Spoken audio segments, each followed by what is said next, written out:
Hello, friends and students.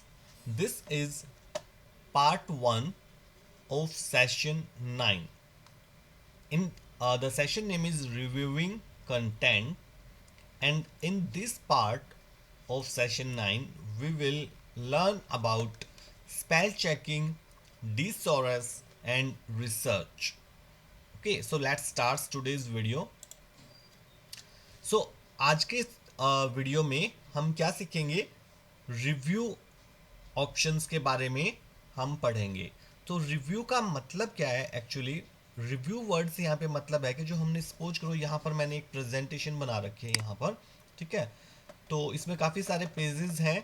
अब इस presentation में मैंने बना तो लिया इतना सारा कंटेंट, बट हो सकता है उस टाइम पे कहीं कोई स्पेलिंग मिस्टेक्स रह गई हो, ठीक है? या कोई वर्ड हो जो मैंने सही से यूज़ ना किया, उसकी जगह कोई दूसरा वर्ड यूज़ किया जाना चाहिए था, वो ज़्यादा बेटर होता, ठीक है? तो रिव्यू का मतलब क्या है कि अपने पूरी डॉक्यूमेंट सॉरी जो पूरी प्रेजेंटेशन है उसको एक बार अच्छे से चेक कर लेना, ठीक है? उसकी प्रूफिंग कर देना। प्रूफिंग का मतलब मैं श्योर हो जाऊं बिल्कुल कि हाँ, अब ये जो मेरी प्रेजेंटेशन है वो बिल्कुल परफेक्ट है, एक प्रोफेशनल लेवल की प्रेजेंटेशन है, इसमें कोई मिस्टेक नहीं है, ठीक है? और बहुत यूजर्स जो भी जो देखेंगे, ऑडियंस है, ऑडियंस को ये बहुत ज़्यादा पसंद आएगी। तो इसके लिए हम क्या यूज करते हैं? रिव्यू। तो रिव्यू कंटेंट का मतलब यही होगा कि उसको चेक करना अपनी पूरी इसको। तो रिव्यू करने के लिए हम रिव्यू टैब में ही जाएंगे और यहाँ जाकर हमारे पास कुछ ऑप्शंस आते हैं, जैसे एक है स्पेलिंग प्रूफिंग ग्रुप के अंदर। प्रूफिंग का मतलब है हमने इसको करेक्ट बनाना, बिल्कुल कोई इसमें किसी भी तरह की कोई मिस्टेक ना रह जाए। ओके, तो इसके अंदर तीन ऑप्शन है प्रूफिंग ग्रुप के अंदर: स्पेलिंग, रिसर्च एंड डिसऑर्डर्स। तो इन्हीं के बारे में एक एक करके हम सीखेंगे कि कौन से ऑप्शन से क्या होता है। तो फर्स्ट है स्पेलिंग। तो ये जो स्पेलिंग वाला ऑप्शंस है, तो इस पर जब मैं क्लिक करता हूं तो ऑटोमेटिकली एक स्पेलिंग का डायलॉग बॉक्स अपीयर हो जाता है। और अपने आप देखो, जब से मैं पहले फर्स्ट स्लाइड पर था तो ये कॉन्टिन्यूसली हर स्लाइड पर ढूंढता हुआ चलेगा कोई भी एरर आएगा तो, जैसे स्पेलिंग मिस्टेक्स जहां भी होंगी। जैसे यहाँ पर एक वर्ड लिखा हुआ था मैंने, तो ये मोर्टेलिटी मैंने लिखा था, तो बट स्पेलिंग कोई मिस्टेक रह गई है, तो जैसे बीच में ए नहीं लिखा गया, तो इसने अपने आप इस वर्ड को फाइंड आउट कर लिया जो रॉन्ग स्पेल्ड वर्ड होते हैं। ओके, और यहाँ पर उस ये वर्ड को दिखा भी रहा है कि ये वर्ड है जो गलत है, इसकी स्पेलिंग गलत है, और इसके ऑप्शंस भी मुझे यहाँ पे दे रहा है। तो जैसे इसने दो ऑप्शंस दिए हैं, या तो मोरालिटी हो सकता है ये वर्ड, या मोर्टेलिटी हो सकता है। तो आप इसको जो करेक्ट लगता है, ठीक है? तो जैसे ये वर्ड मोर्टेलिटी ही आना चाहिए था यहाँ पर, तो इस मोर्टेलिटी को सिलेक्ट करके मैं यहाँ पर चेंज ऑप्शन पे क्लिक कर सकता हूँ। तो जैसे ही चेंज पे क्लिक करूंगा तो ये देखो यहाँ पे करेक्ट हो गया है। तो जो भी सजेशन आई थी, ओके, तो जो वर्ड मिस्टेक होगा उसकी यहाँ पे सजेशन आएंगे, उसमें से जो सजेशन आप सिलेक्ट करके चेंज करोगे वो चेंज आ जाएगा। ऐसे यहाँ पर कम्युनिकेशंस के भी दो मुझे सजेशन दे रहा है। यहाँ पे भी स्पेलिंग में मिस्टेक रह गई है, एक एम जो है वो लगाना मैं भूल गया हूँ, ठीक है? तो इसलिए मैं यहाँ पे चेंज भी कर सकता हूँ। बट सपोज करो आपको ये लगता है कि नहीं, ये मेरी स्पेलिंग तो बिल्कुल करेक्ट है, ये एक्चुअली कई बार कुछ ऐसे वर्ड्स आते हैं जिनको ये गलत दिखा देता है, और वो ऐसे वर्ड स्पेशली नेम्स जो होते हैं, हमारे इंडियंस नेम जो है, उनको ये रॉन्ग दिखा देता है। ओके, जैसे सपोज करो आप राकेश नाम टाइप करोगे, ठीक है? विनोद नाम टाइप करो, ठीक है? तो इस टाइप के जो नेम्स होते हैं, या प्लेसेस के नेम्स, मोस्टली कई जगह के जो नेम्स है, जैसे आप विलेजेस वगैरह के टाइप, उनको गलत दिखाएगा, जबकि वो स्पेलिंग तो ठीक है। ओके, तो हम क्या कर सकते हैं ऐसे केसेस में? अगर कोई ऐसा वर्ड आता है जो आपको लगता है नहीं इसकी स्पेलिंग ठीक है, और आप ये भी चाहते हो आगे से वो इसको कभी भी गलत ना दिखाए, तो हम इस ऐड बटन पर क्लिक कर देंगे, तो जो वो वर्ड होगा, ठीक है, वो इसकी डिक्शनरी में ऐड हो जाएगा, और फिर ये आगे से उस स्पेलिंग को कभी भी रॉन्ग नहीं दिखाएगा जो पावर पॉइंट है, ठीक है? एक इग्नोर और इग्नोर ऑल ऑप्शन भी है यहाँ पर। अगर कोई भी वर्ड आता है, जैसे यहाँ पर ये कम्युनिकेशन वर्ड है, अगर आप चाहते हो कि नहीं, आपको परमानेंटली तो नहीं करना, बट अभी आप चाहते हो ये इसको इग्नोर कर दे, इसको रॉन्ग स्पेलिंग ना दिखाए, तो आप इग्नोर पे कर सकते हो। और इग्नोर ऑल करोगे तो यही सेम वर्ड जितनी जगह भी होगा पूरे डॉक्यूमेंट्स में, वहां पर हर जगह से इग्नोर कर दिया जाएगा। ओके, सिर्फ इग्नोर पे करोगे तो यहाँ से किया जाएगा, बट अगर इसी डॉक्यूमेंट में दोबारा आपने यही स्पेलिंग लिखी होगी तो वहां पर फिर से ये रेड लाइन नीचे शो करेगा, ठीक है? और उसको रॉन्ग स्पेलिंग के रूप में हमें शो करेगा। ओके, सो ऐसे ही चेंज जो ऑप्शन था, चेंज ऑल में भी यही डिफरेंस होता है। जैसे अगर मैं इसको चेंज कर दूं तो ये वर्ड यहाँ से चेंज हो जाएगा, जो भी सजेशन मैं सिलेक्ट करूँ, मैंने ये सिलेक्ट किया तो इसकी जगह ये वाली स्पेलिंग आ जाएगी चेंज करते ही। और चेंज ऑल कर दूंगा तो ये स्पेलिंग जहाँ जहाँ भी होगी इस डॉक्यूमेंट, चाहे 100 जगह लिखी हो, ठीक है, हर जगह वो स्पेलिंग चेंज होकर ये हो जाएगी चेंज ऑल पे करने पर, ठीक है। तो ये कुछ ऑप्शंस हैं वो जो मैं यूज़ कर सकता हूँ। ये ऑप्शंस यूज़ करने के बाद ऐसे आप करते जाइए, जो भी ऑप्शन सेलेक्ट करेंगे, जैसे मैंने, चलो इसको इग्नोर कर देता हूँ मैं इस बार, मैंने इसको इग्नोर किया तो ये अपना आप फिर से नेक्स्ट ऑप्शन को, जो नेक्स्ट स्पेलिंग मिस्टेक होगी उसको सर्च कर लेगा, जैसे इस स्लाइड पर इसने सर्च कर लिया, ठीक है। तो फिर से हम आगे से वही सारे ऑप्शंस को यूज़ करते हुए इनको आगे बढ़ सकते हैं, ओके। उसके बाद हम इसको क्लोज कर सकते हैं। जब हमारा काम कंप्लीट हो जाएगी, ये जब कंप्लीट पूरा स्पेलिंग चेक हो जाएगी तो अपने आप भी ये क्लोज हो जाता है। एक डायलॉग बॉक्स आपका सामने आ जाएगा जिसमें ये लिख देगा कि जितने भी स्पेलिंग एरर्स हैं वो डिटेक्ट हो चुके हैं। जो जो स्पेलिंग चेकिंग का काम है वो कंप्लीट हो गया है, ठीक है। तो ओके कर देंगे आप, उसके बाद फिर ये चला जाएगा। तो अभी मैं इसको क्लोज कर देता हूँ, ओके। सो ये था हमारा स्पेलिंग चेक करने का ऑप्शन। अब इसकी एक शॉर्टकट की भी होती है, आप जरूरी नहीं इस पर क्लिक करें। तो F7, तो जैसे मैं F7 प्रेस करता हूँ, देखो F7 प्रेस करते अपने आप ही वही स्पेलिंग का डायलॉग बॉक्स आ गया है, ठीक है। तो ये इसकी शॉर्टकट की भी है, तो आप ये भी यूज कर सकते हैं इस पर क्लिक करने की बजाय। Next option is thesaurus. तो जैसे हम चलते हैं, ओके, इस स्लाइड पर आगे कोई भी एक वर्ड हमने सेलेक्ट कर लिया, जैसे मान लो मैंने ये न्यूमरस जो वर्ड है इसको सेलेक्ट कर लिया। मैं क्या चाहता हूं कि इस वर्ड से रिलेटेड मुझे कुछ और वर्ड सर्च करने हैं, ओके। तो मतलब सेम मीनिंग वाले वर्ड्स या अपोजिट मीनिंग वाले वर्ड्स, मोस्टली सिनोनिम्स और एंटोनिम्स फाइंड आउट करने के लिए किसका यूज करते हैं हम, इस डीसोरस टूल का। आप चाहे तो यहाँ पे न्यूमरस वर्ड जो आपको लग रहा है कि ये ज़्यादा अच्छा नहीं लग रहा, तो कोई इसी से सेम मिलता जुलता मीनिंग वाला कोई दूसरा वर्ड हो तो वो शायद ज़्यादा बेटर लगेगा, ओके। तो उसके लिए हम क्या करेंगे, इस वर्ड को सिलेक्ट करने के बाद इस डिसोरस टूल पे क्लिक करेंगे तो यहाँ पर एक रिसर्च की टास्क पेन राइट साइड में ओपन हो जाएगी, और जो वर्ड सेलेक्ट है वो अपने आप से सर्च फॉर वाला जो बॉक्स है इसके अंदर लिखा आ जाएगा, ओके। और इसी वर्ड से यहाँ पर अगर हम देखेंगे तो सेम मीनिंग वाले वर्ड, जैसे न्यूमरस का मीनिंग एक मैनी भी होता है, फ्रीक्वेंट, प्लेंटीफुल, अबंडेंट, मतलब ये वो वर्ड्स हैं जो इसकी जगह पे यूज़ किए जा सकते। तो आपको अगर इनमें से कोई दूसरा वर्ड ज़्यादा अप्रोप्रिएट लग रहा है तो आप इसकी जगह यूज़ कर सकते हैं। तो उसको यूज़ करने का तरीका कैसे है कि जो भी वर्ड आपको करेक्ट लगता है उस पर जब आप माउस पॉइंटर को लाएंगे तो उसके राइट साइड में एक ड्रॉप डाउन बटन अपीयर हो जाएगा, ठीक है। तो उस पर बटन पर आप क्लिक करेंगे तो तीन ऑप्शन आएंगे, इंसर्ट, कॉपी एंड लुकअप। अगर आप इंसर्ट पे क्लिक कर दोगे, जैसे मैं भी कर देता हूँ एक बार, इंसर्ट पे मैंने क्लिक किया तो वो वाला पहले वाला वर्ड अपने आप डिलीट हो गया, उसकी जगह ये वर्ड जो था जिस पे भी मैंने आप ये ऑप्शन को यूज़ किया था, ड्रॉप डाउन बटन यूज़ किया था जिस वर्ड के लिए, वो वर्ड इंसर्ट हो जाएगा, ठीक है। अब मैं एक बार अंडू कर देता हूँ, या फिर दूसरा ऑप्शन जैसे इसी में हमारे, चलो अबंडेंट पे आ जाते हैं, कॉपी का भी ऑप्शन है।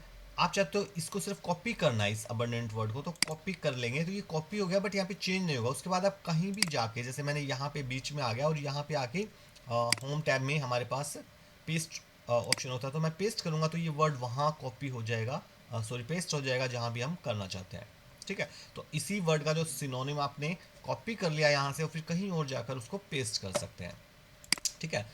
तो फिर से एक बार देखते हैं तीसरा वर्ड क्या है। ऑप्शन जो है वो लुकअप का आता है। तो अगर आप चाहते हो इसी वर्ड, जैसे अबंडेंट वर्ड है, आप इस वर्ड के बारे में, जैसे न्यूमरस के बारे में आपने कुछ वर्ड्स आपको हिंट्स मिले हैं, सिनोनिम्स मिले हैं इसके, या ऐसे ही आपको ये भी देखो यहाँ पे एंटोनिम्स भी दिखा रहा है, जैसे इसका एंटोनिम से क्या दिखा रहा है, फ्यू, फ्यू इसका एंटोनिम्स अपोजिट वर्ड। तो अब मान लो आप जो फ्यू है, चलो फ्यू का हम क्या करते हैं, लुकअप करते हैं। तो क्या होगा, जैसे ही इस पे लुकअप पे क्लिक करूंगा तो जो फ्यू वर्ड है ये सर्च फॉर वाले बॉक्स में आ जाएगा, और अब इस फ्यू के सिनोनिम और एंटोनिम्स हमें यहाँ नीचे शो होने लगेंगे, ठीक है। जैसे यहाँ पे लास्ट में एक एंटोनिम दिखा रहा है, एंड इसका फ्यू का एंटोनिम्स क्या है, मैनी, और ये क्या है, सिनोनिम्स है डिफरेंट डिफरेंट, ठीक है। तो इनमें से कोई भी आप यूज करना चाहो तो यूज कर सकते हो, बट ध्यान रहे आप सर्च भले ही फ्यू का कर रहे हो, बट अभी यहाँ पे सिलेक्ट किया न्यूमरस है, तो अगर आप यहाँ पे किसी भी वर्ड को इंसर्ट करोगे तो वो इस न्यूमरस की जगह इंसर्ट होगा, कॉपी करोगे तो ये वाला वर्ड कॉपी होगा, और लुकअप करोगे तो ये वर्ड फिर यहाँ आ जाएगा, और इसके सिनोनिम एंटोनिम्स आप यहाँ आगे देख पाओगे। ठीक है, तो ये ऑप्शंस थे हमारे जो डीसोरस टूल में हम यूज कर सकते हैं। ओके, इस उसके बाद मैं अगर इस रिसर्च टैब को क्लोज कर दूं तो तीसरा ऑप्शन क्या है इसमें, यहाँ पे रिसर्च ही है। ओके, और अगर इस रिसर्च पे देखो मैं क्लिक करता हूं तो होता क्या है, अगर मैं इस पे क्लिक करूं तो वही रिसर्च का टास्क पेन है जो डीसोरस में आया था, बट रिसर्च की टास्क पेन में ही। अब इसको आप मतलब शो तो डीसोरस से भी कर सकते हो, रिसर्च से भी कर सकते हो, बट रिसर्च का जो टास्क पेन है आपको कुछ और एक्स्ट्रा फीचर प्रोवाइड कराता है। जैसे यहाँ पर नीचे रिसर्च ऑप्शन है, इस पर अगर मैं क्लिक करूं तो रिसर्च ऑप्शंस का डायलॉग बॉक्स आ जाता है।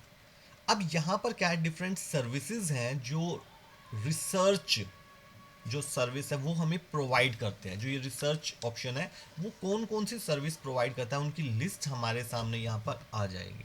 एक्चुअली ये सर्विस क्या है कि जब आप कोई वर्ड यहाँ पे लिख के सर्च करते हो तो इसका जो रिजल्ट आता है वो कहाँ से आता है, वो जैसे यहाँ पर कुछ डिफरेंट डिफरेंट डिक्शनरीज दे रखे हैं, जैसे फ्रेंच डिक्शनरी है, इंग्लिश डिक्शनरी है, तो इस वर्ड के जो सिनोनिम्स है, एंटोनिम्स है, ठीक है, ये जो भी चीज़ वो ढूंढ के लाता है उस वर्ड के बारे में, वो कहाँ से ढूंढ के लाता है, इन्हीं किसी सर्विसेज में से ढूंढ के लाता है। तो यहाँ से आप इन सर्विसेज को चेक या अनचेक कर सकते हो। आप चाहते हो कि जैसे आपको ये नहीं चाहिए एन कार्टा डिक्शनरी इंग्लिश, आपको इसमें से वर्ड नहीं चाहिए। ओके, यहाँ पर दो दे रखे हैं, इंग्लिश है, एक यूके की है, एक यूएस, ये अमेरिकन इंग्लिश भी जिसको बोलते हैं, ये ब्रिटिश इंग्लिश। ओके, तो अगर आपको ब्रिटिश इंग्लिश यूज नहीं करनी, सिर्फ अमेरिकन करनी है, तो आप इसको हटा सकते हैं। अब जैसे इसको हम ओके कर देंगे तो उसके बाद क्या होगा, जो यहाँ पर आप जब कोई भी वर्ड सेलेक्ट करेंगे रिसोर्स में, तो ये रिजल्ट आएंगे केवल ये इस सर्विस में जो भी बता रखा होगा उस वर्ड के बारे में, जो भी सिनोनिम्स एंटोनिम्स या और कोई इन्फॉर्मेशन होगी, केवल वही हमारे सामने यहाँ पे शो होगी। ठीक है, तो इस प्रकार से आप किसी भी सर्विस को यहाँ से क्या कर सकते हो, एक्टिवेट और डीएक्टिवेट कर सकते हैं। ठीक है, इसके अलावा ये जो सर्विसेज हैं, किसी भी सर्विस की आपको और डिटेल पता करने में, ये सर्विस कहाँ से है, किसने बनाई है, ठीक है, तो वो चेक करने के लिए जैसे मैं इस यूके पे क्लिक करता हूँ, प्रॉपर्टीज बटन पे क्लिक करता हूँ, तो ये यहाँ पे एक डायलॉग बॉक्स आ जाएगा, सर्विस प्रॉपर्टीज, तो इसके बारे में और डिटेल बताएगा, जैसे इस सर्विस का नेम क्या है, डिसोरस इंग्लिश यूके। ठीक है, कॉपीराइट का कोई नोटिस नहीं है, इसका किसने बनाया है, इसको इसको प्रोवाइड जो कराने वाला उसका नाम डिसोरी है। ठीक है, तो ऐसे कुछ जो इन्फॉर्मेशन है एक्स्ट्रा इस सर्विस से वो हमें मिल जाएगी। उसके बाद हम क्लोज कर सकते हैं इसको। अगर आपको कोई सर्विस फेवरेट में रखना चाहते हो, मतलब कि जब आप सर्च करो, जैसे आपने एक्टिवेट तो बहुत सारे कर दिए, बट आप चाहते हो कि जब फर्स्ट प्रीफरेंस, जैसे आप कोई भी वर्ड सर्च करो तो फर्स्ट प्रीफरेंस इस सर्विस में से आए। ठीक है, पहले वो इसमें से ढूंढे, फिर बाद में किसी और सर्विस से अगर उसको वहां नहीं मिलते तो कहीं और से रिजल्ट ढूंढ के लाए। ठीक है, तो अगर आप ऐसे चाहते हो तो उसको आप फेवरेट में ऐड कर सकते हो। ओके, तो ये सर्विस आपकी फेवरेट बन जाएगी। तो फेवरेट पे क्लिक करेंगे तो ये डायलॉग बॉक्स है, यस कर दोगे तो फेवरेट बन जाएगी, नो कर दोगे तो ये फेवरेट नहीं बनेगी। ओके, तो आप यहाँ से इसको यूज कर सकते हैं। उसके बाद ऐड सर्विसेज, जैसे ये कुछ सर्विसेज हैं, इसके अलावा भी अगर आप कोई और सर्विस यूज करना चाहते हो जो यहाँ इस लिस्ट में ही नहीं है, तो ऐड सर्विस पे हम क्लिक करेंगे तो एक ऐड सर्विस का डायलॉग बॉक्स आ जाएगा। तो यहाँ पर अभी अगर पहले से कोई सर्विसेज अवेलेबल होते हैं, आपका जो पावर पॉइंट अगर वो ढूंढ पा रहा है तो उनके लिए यहाँ दिखा देगा, आप यहाँ से सेलेक्ट करके ऐड कर सकते हो। बट अभी फिलहाल ये दिखा रहा है कि और कोई भी सर्विस नहीं है। ठीक है, एक्चुअली होता क्या, टाइम टाइम पर जो पावर पॉइंट है, नई सर्विसेज अगर आती हैं तो उनको इंटरनेट पर वो डाल देता है और वो यहाँ पे शो होने लगेंगी। ठीक है, अभी फिलहाल कोई नहीं है, तो आप क्या कर सकते हो, यहाँ पे तो है नहीं, यहाँ से ऐड नहीं कर सकते, तो एड्रेस बार में अगर आपको इंटरनेट पर किसी और सर्विस का पता है जो ये डिसोरस या रिसर्च टैब में अपनी फैसिलिटी प्रोवाइड कराते, तो वहाँ पे उनकी वेबसाइट पे जाके उनका वेब एड्रेस वो बता देंगे इस सर्विस का, जो ये एड्रेस है, ये आप कॉपी कर लो, वो कॉपी करके हम यहाँ पेस्ट करके ऐड कर देंगे तो ये भी ऐड हो जाएगा। तो फिर वो सर्विस जैसे आप ऐड कर देंगे उसके बाद वो भी सर्विस यहाँ दिखने लग जाएगी, तो अब आप उसको भी चेक या अनचेक फिर कर सकते हो बाकी रिसर्च करने के लिए। ठीक है, तो ये था। उसके बाद है अपडेट और रिमूव। तो अगर आप इनमें से किसी जो ये सर्विसेज हैं इनकी लिस्ट आ जाएगी, किसी को अपडेट करना चाहते हो, ठीक है, तो अपडेट पे क्लिक करोगे तो इंटरनेट से अगर मान लो इसके इसी सर्विस की कुछ और एक्स्ट्रा नई इन्फॉर्मेशन आई है तो वो ऐड हो जाएगी अपडेट करने से, ठीक है। या रिमूव करना चाहते हो तो आप रिमूव भी कर सकते हो किसी सर्विस को, सारी सर्विस नहीं कर सकते, जैसे ये नहीं है, डिसेबल है, बट कुछ जो स्पेशली बाहर से डाउनलोड करते हो जैसे इसमें रिमूव का ऑप्शन आ रहा है तो इसको आप हटाना चाहो, ये ट्रांसलेशन की एक सर्विस है, एक लैंग्वेज से दूसरे लैंग्वेज में जो ट्रांसलेट हम कर सकते हैं, तो इसको रिमूव करना चाहो तो इस सर्विस को हम हटा सकते हैं, ठीक है। तो इस प्रकार अपडेट और रिमूव यहाँ से कर सकते हैं। मैं भी कुछ कर नहीं रहा तो इसको हम क्लोज कर देते हैं। उसके बाद है पेरेंटल कंट्रोल। अगर कोई भी सर्विस ऐसी है जो आप चाहते हो जैसे बच्चे हैं वो इसको यूज ना कर पाए, तो हम क्या करेंगे, इस सर्विस को सेलेक्ट करके पेरेंटल कंट्रोल पे क्लिक करेंगे। अभी तो ये क्या बोल रहा है, एक्चुअली शायद मैंने दूसरे अकाउंट में, एडमिन वाले अकाउंट में लॉगिन नहीं कर रखा, तो ये कह रहा है कि आप ये जो चेंज कर सकते हो पेरेंटल कंट्रोल केवल तभी लगा सकते हो जब आप एडमिनिस्ट्रेटर के रूप में लॉगिन होंगे। ओके, तो अभी मैं दूसरे अकाउंट से शायद लॉगिन हूँ, तो इसलिए ये ऑप्शन आ नहीं रहा है। ओके, सो आप यहाँ से चाहो तो इस पेरेंटल कंट्रोल कर दोगे तो ये सर्विस जो है वो यूज़ नहीं कर पाएंगे, ठीक है, मतलब कोई भी दूसरा यूज़र जो है वो उसको यूज़ नहीं कर पाएगा। ओके, तो ये कुछ ऑप्शन है जो हम रिसर्च ऑप्शंस में यूज़ कर सकते हैं। तो ये हमने आज 3 ऑप्शंस इसके सीखे हैं, प्रूफिंग ग्रुप के, स्पेलिंग, रिसर्च एंड डिसऑर्डर्स। अभी रिव्यू टैब में हमारे पास और भी बहुत सारे ऑप्शंस हैं, बहुत सारी चीज़ें हैं जो हम सीखेंगे कि रिव्यू में हम और क्या क्या कर सकते हैं, मतलब अपने डॉक्यूमेंट को और अच्छा परफेक्ट बनाने के लिए, प्रेजेंटेशन को और ज़्यादा परफेक्ट बनाने के लिए हम और क्या क्या कर सकते हैं, तो वो सब यहाँ पर सीखेंगे। तो ये वीडियो काफ़ी लंबा हो रहा था, ठीक है, बड़ा हो रहा था, तो इसलिए इस वीडियो को यहीं ख़त्म करते हैं और फिर दोबारा दूसरे वीडियो में हम आते हैं और आगे का कंटिन्यू करेंगे। So till then, bye bye.